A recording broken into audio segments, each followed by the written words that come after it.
sangat mencederai keinginan masyarakat untuk memiliki kepala desa yang amanah dan mengedepankan prinsip tata pemerintahan yang baik dan bersih.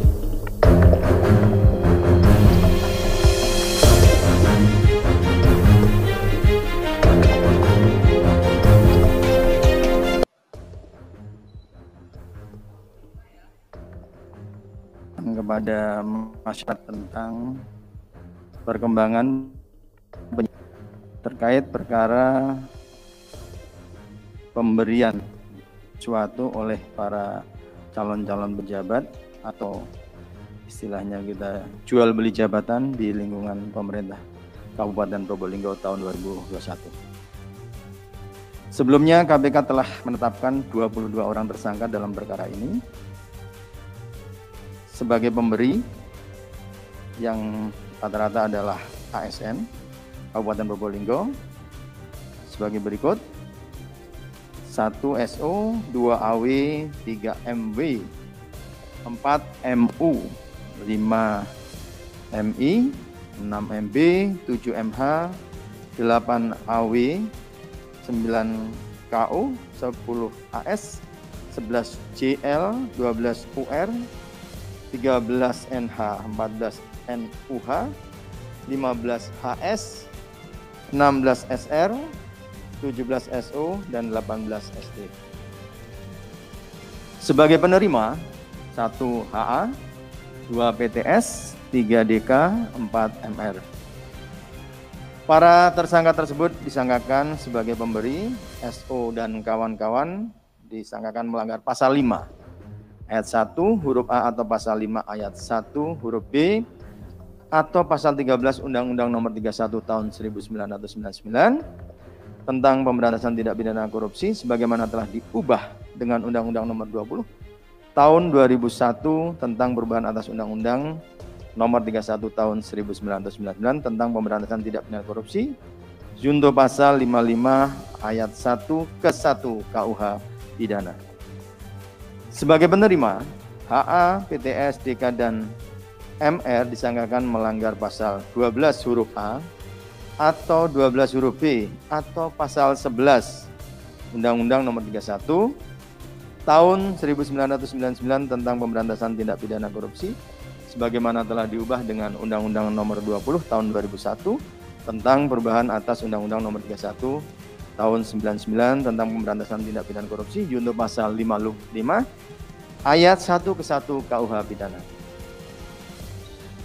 Untuk kepentingan proses penyidikan, tim penyidik melakukan upaya paksa penahanan untuk 20 hari pertama terhitung tanggal 4 September 2021 sampai dengan tanggal 23 September 2021 dengan tempat penahanan sebagai berikut.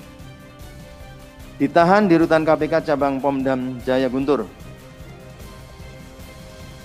AW, MW, MU, MB, MH, AW, KO, AS, JL, UR, dan NH.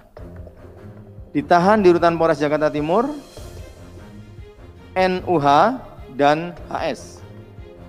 Ditahan di Rutan Salemba, SO. Ditahan di Rutan Polres Jakarta Barat, SR. Ditahan di Rutan KPK Gedung Merah Putih, SD. Dan ditahan di Rutan Polda Metro Jaya, MI. Konstruksi perkaranya, dengan akan dilaksanakan pemilihan kepala desa serentak tahap 2 di wilayah Kabupaten Probolinggo yang awalnya diagendakan pada 20 Desember 2021, dilakukan pengunduran jadwal pemilihan sehingga terhitung 9 September 2021 terdapat 252 kepala desa dari 24 kecamatan di Kabupaten Probolinggo yang selesai menjabat. Untuk mengisi kekosongan jabatan kepala desa tersebut, maka akan diisi oleh pejabat kepala desa yang berasal dari para ASN di Pemkab Probolinggo dan pengusulannya dilakukan melalui camat. Selain itu ada persyaratan khusus di mana usulan nama para pejabat kepala desa harus mendapatkan persetujuan HA dalam bentuk paraf pada nota dinas pengusulan nama sebagai representasi dari PTS. Dan para calon pejabat kepala desa juga diwajibkan memberikan dan menyetorkan sejumlah uang. Adapun tarif untuk menjadi pejabat kepala desa sebesar 20 juta rupiah ditambah dengan bentuk upeti penyewaan tanah kas desa dengan tarif 5 juta rupiah per hektar. Mengetahui adanya kekosongan jabatan ini, SO dan kawan-kawan kemudian mengajukan proposal usulan nama-nama untuk mengisi jabatan pejabat kepala desa dimaksud dan juga bersedia menyerahkan sejumlah uang dengan masing-masing ditentukan nilainya sebesar 20 juta rupiah.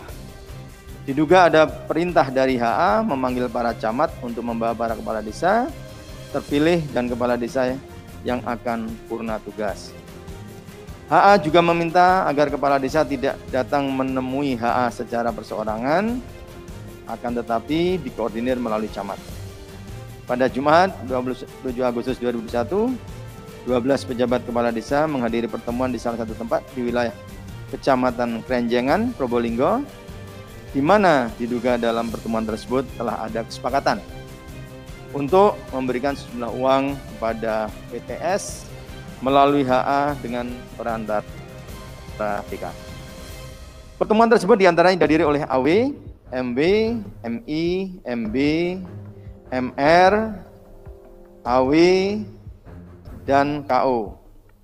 Dan dari yang hadir itu telah disepakati untuk masing-masing menyiapkan sejumlah 20 juta sehingga terkumpul sejumlah 240 juta. Untuk mendapatkan jabatan selaku pejabat kepala desa di wilayah Kecamatan Paiton, MR telah pula mengumpulkan sejumlah uang dari para ASN hingga berjumlah 112.500.000 rupiah untuk diserahkan kepada PTS melalui HA. KPK sangat menyesalkan terjadinya jual beli jabatan di tingkat desa yang dilakukan secara massal seperti ini. Pejabat yang menyuap untuk mendapatkan jabatan pasti tidak dapat melaksanakan tugasnya dengan penuh integritas dan fokus bekerja melayani rakyatnya. Namun bagaimana mengembalikan modal suap yang telah dikeluarkan untuk memperoleh jabatan tersebut. Hal ini sangat mencederai keinginan masyarakat untuk memiliki kepala desa yang amanah dan mengedepankan prinsip tata pemerintahan yang baik dan bersih. Demikian yang bisa saya sampaikan.